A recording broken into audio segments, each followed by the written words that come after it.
Hola chicos, bienvenidos a la clase de biología. El día de hoy aprenderemos lo que es viscerocráneo. Para ello he elaborado un pequeño mapa conceptual, como ustedes pueden ver aquí en la imagen, el cual nos ayudará a comprender las generalidades del viscerocráneo para posteriormente ir desarrollando uno por uno los huesos de una manera general. Sin más, comenzaremos. Recordemos que los huesos de la cabeza estaban divididos en dos partes importantes.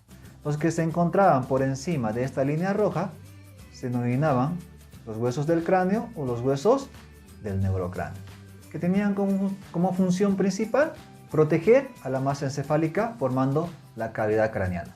Esta a su vez se dividía en dos partes importantes, ¿lo recuerdan? Que era la bóveda del cráneo y lo que era la base del cráneo. De esa manera se dividía nuestro neurocráneo. Pero el día de hoy aprenderemos lo que es el viscerocráneo. Para ello tenemos que recordar sus funciones. Recuerden que el viscerocráneo como funciones tenía la protección y soporte de los órganos de los sentidos y de los músculos faciales. Esto lo realiza gracias a que los huesos que conforman el viscerocráneo forman estructuras denominadas cavidades. ¿Qué cavidades encontramos en el viscerocráneo? Encontramos tres cavidades principales. La cavidad orbitaria, que va a albergar, va a alojar, va a proteger al sentido de la vista. Tenemos la cavidad nasal, que va a albergar y proteger también a lo que es el sentido del olfato. Y tenemos a la cavidad bucal, que alberga y protege al sentido del gusto. Entonces, el viscerocráneo como funciones importantes tenía soporte y protección para los órganos de los sentidos, pero también sirve de soporte para los músculos faciales. Recuerden que todas las expresiones que realizamos con nuestro rostro es gracias a los músculos, y para ello nuestros músculos tienen que estar adheridos a algún hueso en el cual puedan generar una tensión. Entonces, los huesos de la cara nos ayudan a eso. A diferencia de los huesos del cráneo, en los que podíamos encontrar huesos planos, los huesos de la cara, su gran mayoría son huesos irregulares. Y esto facilita la inserción de muchos músculos. Si ustedes pueden ver aquí, es muy difícil encontrar a los huesos que conforman la cara una forma geométrica muy definida. Ven por aquí, tenemos una superficie plana, pero el hueso termina aquí, tenemos una escotadura, tenemos una curvatura, tenemos una deformidad, una prominencia, tenemos surcos y en fin, los huesos son muy irregulares, pero eso nos facilita la inserción de muchos músculos. Los ojos, como los habíamos estudiado, para que puedan realizar su movimiento presentaban 6 músculos importantes, recuerdan, ¿no ves? El recto superior, recto inferior, recto externo, recto interno, el oblicuo mayor y el oblicuo menor. Y ellos se insertan en diferentes puntos de la cavidad orbitaria. Entonces chicos, procederemos a ver la división del viscerocráneo. El viscerocráneo se divide en dos partes muy importantes, que son la mandíbula superior y la mandíbula inferior. Si trazáramos una línea, la mandíbula superior se encontraría por encima de esta línea roja que estoy trazando, y la mandíbula inferior sería lo que se encuentra por debajo. Entonces, la mandíbula superior, chicos, está conformada por 13 huesos de los 14. Entonces, la mandíbula superior abarca la mayor cantidad de huesos del viscerocráneo. Estos huesos, estos 13 huesos que conforman la mandíbula superior, están distribuidos entre pares e impares. Si podemos ver aquí la imagen, los pares son los siguientes: los huesos propios de la nariz o nasales, el hueso maxilar superior, los cornetes inferiores, los huesos lacrimales, los cigomáticos y los palatinos. Todos ellos son huesos pares y se encuentran conformando parte de la mandíbula superior. Ahora, en la mandíbula superior vamos a encontrar un solo hueso impar, que es el hueso vómer.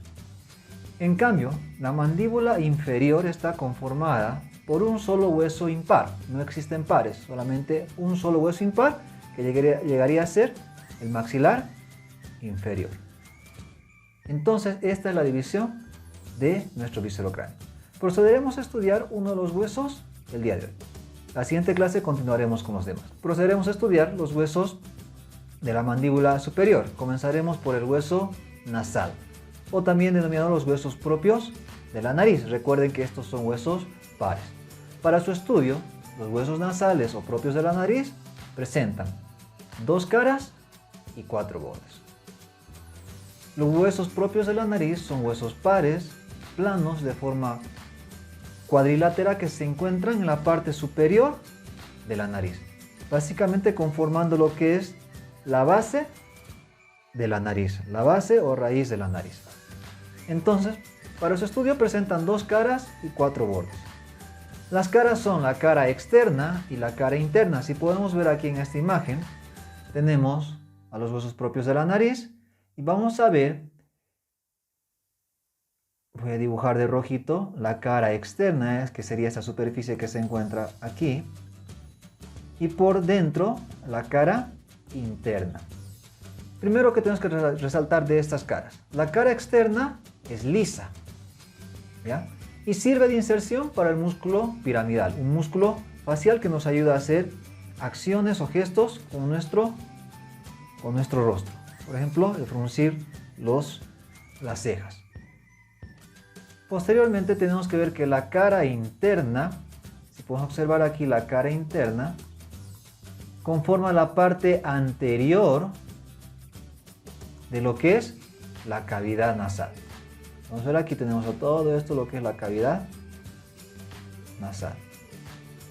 Y los huesos propios de la nariz forman, o la cara interna de los huesos propios de la nariz forma la parte anterior de la cavidad nasal.